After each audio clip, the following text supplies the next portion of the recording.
Hello and welcome back to Steelseries and StarCraftSource.com's EU versus North America tournament, or I should just say America tournament, because we do have South America in this as well. But our game today is once again going to be Tarson versus Kiwikaki. Go ahead and introduce our players, Scan.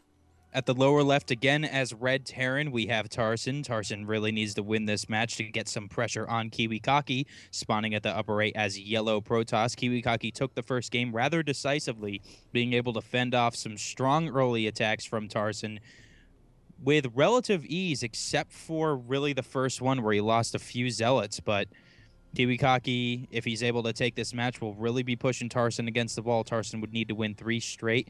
But Blistering Sands for this choice of map by Tarson, how do you take that? Tarson chose this map as a Terran player. What do you think he's thinking? I'm going to assume he's got some kind of strategy that he wants to use, whether it's a timing push or a fast expansion build that's going to allow him to get an economy up and maybe pump some siege tanks out. Either way, I think he's got something planned that I can't wait to see. All right, he's waiting at the top of the ramp with an SCV. There comes the barracks, so he does look to be doing some form of wall in here, or at least be able to divert troops to go around that and focus on that as they're coming up the ramp. Not much from either player quite yet. We do have our first assimilator on the way from Kiwikaki. First gateway is about 3/4 done as well. Also have our first refinery, so both players going for some pretty early gas. Yeah, gas seems to be important for both these players. There's no second early gas like we've seen yesterday from the Protoss player, but usually that doesn't come till the cybernetics core is started anyways, so it should be soon. Unless he's going for a fast expansion build, then he obviously will not need that second gas.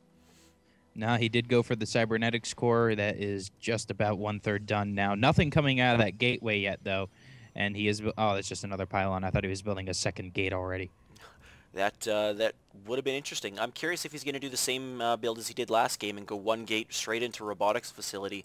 I really like that. He had a fast immortal out. He had a fast sentry out. If there was any type of timing push, he easily could have force fielded the ramp or held off any early marauder pressure.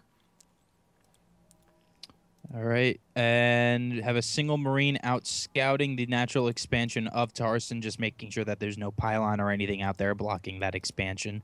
First scouting probe is making its way out from Kiwikaki's base as well, but again, our first offensive unit from Kiwikaki making its way out. Stalker is on the way, and another gateway in the back, so he's gone for double gate this time around. I find it interesting that Kiwikaki's first probe is just coming out at the 4-minute mark. He really did not care what Tarson was doing in terms of a second gas or how late his second gas was. That's pretty interesting, but he still has not scouted the base at all. He is putting up a forward pylon here at the northwestern Xel'Naga Watchtower. It looks like he just wants to do some kind of 4-gate push. We've got just a second gate coming up now, but nothing else. Getting a couple stalkers out. Nothing but a straight-up 1-1-1 from Tarson, though, just straight from barracks to factory, and here comes the starport, now halfway done. Pumping a Hellion out onto the field now, joining his Marines at the top of the ramp. Actually, he's going to be using this Hellion for scouting purposes, it would seem. It's going to get caught by the Stalker. No, the Stalker's on move command. Both units, all these units are on move command, just running by each other completely. And we've got some 2-gate pressure here from Kiwikaki. This is peculiar. You don't see a lot of this, but 4 Stalkers working up here against 6 Marines. 1 Stalker's lagging behind. Nice micro, pulling back that Stalker with only 2 HP left. Wow. Fantastic micro by just cycling his units here. Kiwikaki's taken out all these Marines and not lost a single Stalker. Oh no, Tarson's unbelievable micro there. But here comes a 5th Stalker joining the fray. Still has all 5 Stalkers somehow. The Hellion in the back of his Kiwikaki's mineral line only got 2 kills before he was killed off. So now all the SCVs are out here, and Tarson's got really nothing. He's trying to erect a bunker here, but I don't think it's going to get up in time. There's just too many Stalkers, and he's warping in 2 more.